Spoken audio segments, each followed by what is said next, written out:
Channel को subscribe करो पहले। हाँ जल्दी करो, मुझे पता है कि आप लोग नहीं करते हो, वीडियो देखते हो लेकिन सब्सक्राइब नहीं करते। ये लाल कलर का बटन नहीं से दबाओ, जल्दी दबाओ, जल्दी दबाओ, फिर मैं शुरू करूँ। दबाओ। 1950s के आखिर में जापान ने दुनिया को तब हैरान कर दिया जब उनकी शिनकानसेन यानी बुलेट ट्रेन दुनिया की पहली हाई स्पीड ट्रेन बनी।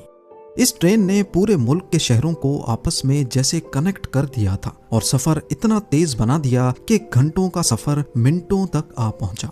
जापान की देखा देखी फ्रांस और इटली ने भी अपना हाई स्पीड ट्रेन इंफ्रास्ट्रक्चर बनाया और फिर जर्मनी भी पीछे नहीं रहा। जर्मनी ने अपना खुद का हाई स्पीड ट्रेन प्रोजेक्ट शुरू किया जिसका नाम रखा गया ICE यानी इंटरसिटी एक्सप्रेस। 1980s में जब ये ट्रेन्स मंजर आम पर आईं तो दुनिया को लगा कि ट्रेन्स का बस यही फ्यूचर है। इनमें हर उस चीज का ख्याल रखा गया जो इंसान तसव्वुर कर सकता था। एरोडायनेमिक डिजाइन, मॉडर्न कंप्यूटर्स का इस्तेमाल और बेमिसाल आरामदेह सफर, सब कुछ परफेक्ट लग रहा था। लेकिन हर परफेक्ट सिस्टम के अंदर एक छुपी हुई कमजोरी जरूर होती है और आइस ट्रेन्स की कमजोरी थी उनके व्हील्स। आइस जनरेशन 1 ट्रेन्स के व्हील्स शुरुआत में मोनोब्लॉक डिजाइन में बने थे, यानी पूरा व्हील एक सॉलिड 1 पीस स्टील में बना था जो कि मजबूत, सस्ता और रिलायबल होता था। पर इस मोनोब्लॉक व्हील में एक मसला नोटिस किया गया। कुछ सालों बाद पैसेंजर्स शिकायत करने लगे कि जब ट्रेन हाई स्पीड पर चलती है तो उसमें एक अजीब सी वाइब्रेशन होती है। बुफे कार जहां फूड सर्व किया जाता है वहां पड़े ग्लासेस, चमचे, कांटे वाइब्रेशन की वजह से आवाज करने लगते थे। ये वाइब्रेशंस और आवाजें सफर को काफी अनप्लेजेंट बना रही थी और फिर आखिरकार जब इंजीनियर्स ने चेक किया तो मसला व्हील्स के अंदर था। मोनोब्लॉक व्हील्स बेशक 1 पीस में बने थे और व्हील्स हर साइड से इक्वली बैलेंस्ड भी थे, लेकिन अगर किसी एक साइड पर 5 ग्राम का वजन भी बढ़ेगा तो हाई RPM पर ये एक्स्ट्रा वेट का डिफरेंस व्हील में वाइब्रेशन पैदा करेगा। और असल में हो भी कुछ ऐसा ही रहा था। हाई स्पीड पर चलने की वजह से फ्रिक्शन ने मोनोब्लॉक व्हील्स की कुछ साइड्स को अनइक्वली घिसा दिया था जिससे व्हील का बैलेंस बिगड़ गया।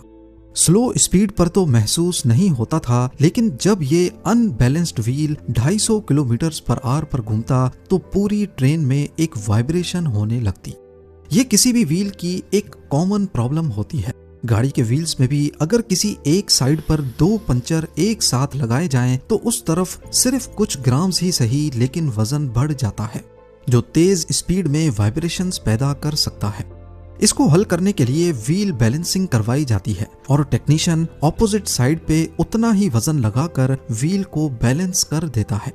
पर ट्रेन के लातादाद पहियों को बैलेंस करना एक बहुत ही मुश्किल काम हो सकता है, खासकर अगर वो एक ही पीस में बना हो। और व्हील्स को रिप्लेस करना भी ना सिर्फ मुश्किल बल्कि काफी कॉस्टली पड़ जाता है। लिहाजा जर्मन इंजीनियर्स ने आइस ट्रेन्स के इस मसले को फिक्स करने का एक नया सॉल्यूशन निकाला और वो था रेजिलिएंट व्हील्स। रेजिलिएंट व्हील्स की खास बात ये थी कि ये 1 पीस में नहीं थे। अंदर की रिंग अलग और बाहर की अलग पीस में बनी थी और इन दोनों के बीच में लगाई गई थी रबड़ की एक रिंग जो वाइब्रेशंस को एब्जॉर्ब करेगी। ये डिजाइन खास तौर पर इस वजह से अपनाया गया ताकि जब कभी आउटर व्हील घिसेगा तो सिर्फ उसी पार्ट को रिप्लेस कर दिया जाएगा, ना कि पूरे व्हील को। उस वक्त जर्मनी की ट्रैम्स में भी ये डिजाइन इस्तेमाल हो रहा था, लेकिन मसला ये था कि ट्रैम्स सिर्फ 30 किलोमीटर पर आवर पर चलती थीं और आइस ट्रेन्स को 250 किलोमीटर पर आवर पर चलना था। ये एक बहुत बड़ा मसला था जिसकी बारीकी के बारे में आपको आगे चलकर पता चलेगा, पर उस वक्त इस पर किसी ने ध्यान नहीं दिया। एग्जीक्यूटिव्स ने बिना किसी टेस्टिंग के रेजिलिएंट व्हील्स का डिजाइन अप्रूव कर दिया और फिर 1992 में तमाम हाई स्पीड ट्रेन्स पर ये नए व्हील्स लगा दिए गए। कुछ सालों तक सब कुछ ठीक चलता रहा, लेकिन 1997 में हैनोवर की ट्रैम कंपनी उस्ट्रा ने एक शॉकिंग चीज डिस्कवर की। उन्होंने अपनी ट्रैम के व्हील्स में कुछ क्रैक्स नोटिस किए। उन्होंने अपने क्रैक्ड व्हील्स के पार्ट्स बदल दिए और एहतियातन ये बात डॉयचे बाहन को भी बता दी जो जर्मनी की नेशनल रेलवे कंपनी थी।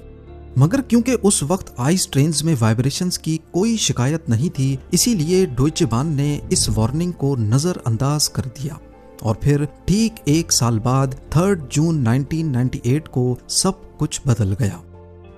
सुबह 10:30 बजे आइस ट्रेन 884 हैनोवर स्टेशन से हैम्बर्ग के लिए निकली।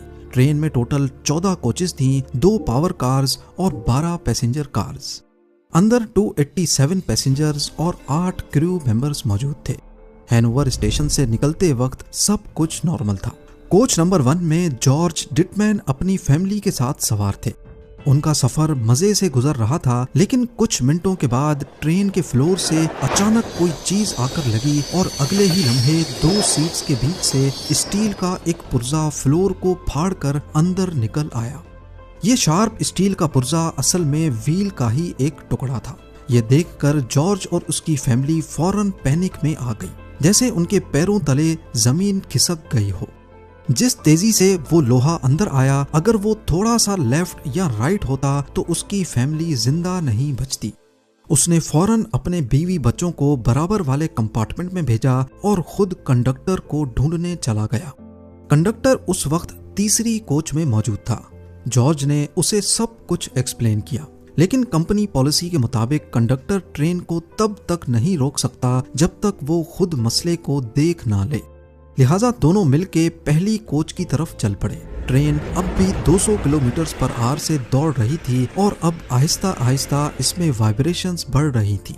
जब तक कंडक्टर और जॉर्ज पहली कोच के पास पहुंचे, ट्रेन 3 किलोमीटर आगे निकल चुकी थी और अब वो एक डेंजरस सेक्शन से गुजरने वाली थी, जहां ट्रैक्स स्प्लिट होते हैं। टूटे हुए व्हील का टुकड़ा अब भी ट्रेन के नीचे लटका पटरी से घिसता हुआ जा रहा था। जब ट्रेन ने पहला सेक्शन पॉइंट क्रॉस किया, वो टायर नीचे गिरकर ट्रैक के लिवर से टकरा गया और उस मोमेंट पर एक खतरनाक चीज हुई। ट्रैक स्विच चेंज हो गया। अब ट्रेन का पहला और दूसरा कोच एक ट्रैक पर था, लेकिन तीसरा कोच दूसरे ट्रैक पर चला गया, यानी फ्रंट और रेयर बोगी अलग अलग डायरेक्शंस में। ट्रेन की बॉडी ट्विस्ट हो गई और कोच नंबर 3 सीधा एक ब्रिज के कंक्रीट पिलर से टकरा गई। इस खौफनाक तसादम ने ब्रिज का आधा हिस्सा तोड़ दिया। कोच नंबर 4 ने कोलैप्स होते हुए ब्रिज को तो अवॉइड कर लिया, लेकिन एम्बैंकमेंट से टकरा गई और 3 रेलवे वर्कर्स उसी वक्त कुचले गए। कोच नंबर 5 और 6 गिरते हुए ब्रिज के 300 टन कंक्रीट के नीचे दब गईं। उन दोनों कोचेस की हाइट बाद में सिर्फ 6 इंच बच गई। जी हाँ, सिर्फ 6 इंच। पीछे से आने वाली बाकी कोचेस 7, 8, 9 और 10 फुल स्पीड पर एक दूसरे से टकराती गईं और किसी कागज की तरह फोल्ड होती गईं। सिर्फ पहली 2 कोचेस जहां जॉर्ज और उसकी फैमिली थी वो बच गईं और फ्रंट लोकोमोटिव 3 किलोमीटर आगे जाकर रुक गया। जिस वक्त कोच नंबर 3 ब्रिज से टकराई थी, उस वक्त इंजीनियर और ड्राइवर को एक झटका जरूर लगा था, लेकिन वो इस बात से बिल्कुल लाइल्म थे कि उनके पीछे क्या कयामत गुजर रही है। जहां ये कयामत खेज हादसा पेश आया, वहां एशीड नामी एक छोटा सा टाउन था। जब वहां के लोगों ने धमाके की आवाज सुनी तो सब दौड़कर मौके पर पहुंच गए। उनके सामने जो मंजर था वो शायद जिंदगी भर कभी भूल नहीं पाएंगे। टूटी हुई कोचेज, लोहे के टुकड़े, आग और लोगों की चीखें। कुछ लोग ब्रिज के मलबे के नीचे फंसे थे, कुछ अपनी सीट्स में अटके हुए थे और प्रेशर प्रूफ विंडोज इतनी मजबूत थीं कि उन्हें तोड़ना ऑलमोस्ट नामुमकिन था। रेस्क्यू वर्कर्स को हैवी मशीन्स बुलवानी पड़ी, लेकिन फिर भी फंसे हुए पहले लोगों तक पहुंचने में कई घंटे लग गए। 1000 से ज्यादा रेस्क्यू वर्कर्स साइट पर पहुंचे। एम्बुलेंसेज, मिलिट्री, डॉक्टर्स सब ने मिलकर ऑपरेशन शुरू किया। करीब ही एक मेडिकल कॉन्फ्रेंस हो रही थी। वहां के 40 डॉक्टर्स भी फौरन साइट पर पहुंच गए, लेकिन तब तक सब कुछ खत्म हो चुका था। इस हादसे में टोटल 101 लोग मारे गए, 88 लोग शदीद जख्मी हालत में पाए गए और 100 के करीब लोगों को मामूली जख्म आए। जो लोग पहली 2 कोचेज में थे, खुशकिस्मती से उनकी जिंदगी बच गई। जर्मन हाई स्पीड ट्रेन्स, जिनको कभी दुनिया की सबसे सेफ ट्रेन्स माना जाता था, एशीड डिजास्टर ने ये इंप्रेशन खाक में मिला दिया। इस एक्सीडेंट ने सिर्फ जर्मनी ही नहीं बल्कि हाई स्पीड ट्रेन नेटवर्क इस्तेमाल करने वाले फ्रांस, इटली और जापान तक के लोगों को भी शॉक कर दिया था। जब इन्वेस्टिगेटर्स ने पूरी साइट का एनालिसिस किया तब शुरुआत में तो ऐसा लग रहा था जैसे कोई गाड़ी ट्रैक पर आ गई हो, लेकिन जब उन्होंने कोच नंबर 1 के फ्लोर पर घुसने वाला व्हील का पुर्जा देखा तो सब कुछ क्लियर होने लगा। लॉग्स देखे गए तो मालूम पड़ा कि ट्रेन के उसी व्हील में पहले भी फ्लैट स्पॉट का इशू रिपोर्ट हुआ था, वो भी 8 मरतबा, लेकिन फिर भी उसे रिप्लेस नहीं किया गया। क्रैक्स डिटेक्ट करने वाली मशीन्स भी मौजूद थीं, लेकिन फिर भी विजुअल इंस्पेक्शंस टॉर्च की मदद से की जाती थी। कंपनी ये कहकर टाल देती थी कि वो मशीन्स फॉल्स अलार्म्स देती हैं। 1992 में फ्राउनहोफर नामी एक जर्मन रिसर्च ऑर्गेनाइजेशन ने एक वार्निंग भी दी थी कि हाई स्पीड ट्रेन्स पर रेजिलिएंट व्हील्स खतरनाक हो सकते हैं, और 1997 में हैनोवर ट्रैम कंपनी ने भी वार्निंग दी थी, लेकिन दोनों वार्निंग्स इग्नोर कर दी गई।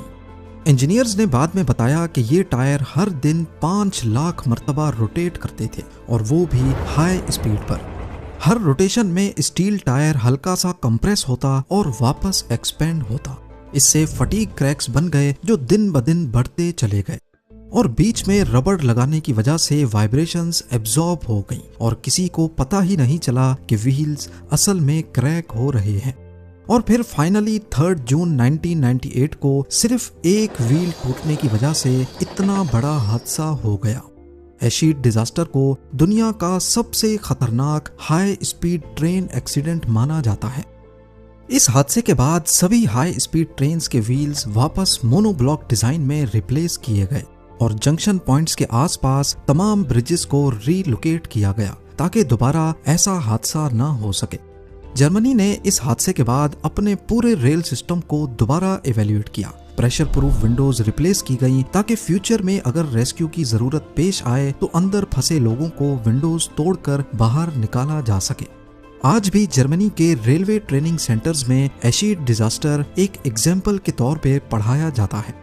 मोनोब्लॉक व्हील्स में बेशक मेंटेनेंस कॉस्ट ज्यादा है और टाइम भी ज्यादा लगता है, लेकिन हाई स्पीड पर ये 1 पीस में कास्ट होने की वजह से कम से कम टूटते नहीं हैं, और वाइब्रेशंस एक सिग्नल होता है कि अब व्हील्स को बैलेंसिंग की जरूरत है। उम्मीद है जेम टीवी की ये वीडियो भी आप लोग भरपूर लाइक और शेयर करेंगे। आप लोगों के प्यार भरे कमेंट्स का बेहद शुक्रिया। मिलते हैं अगली शानदार वीडियो में।